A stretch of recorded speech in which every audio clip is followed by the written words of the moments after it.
मृत्युञ्जयाय रुद्राय नीलकण्ठाय शम्भवे अमृतेशाय शर्वाय महादेवाय ते नमः।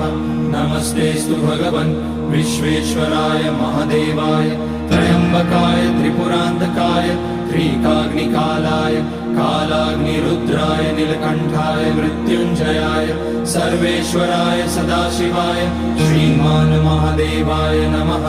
ॐ नमः शम्भवाय च मयोभवाय च नमः शङ्कराय च मयस्कराय च नमः शिवाय च शिवतराय च।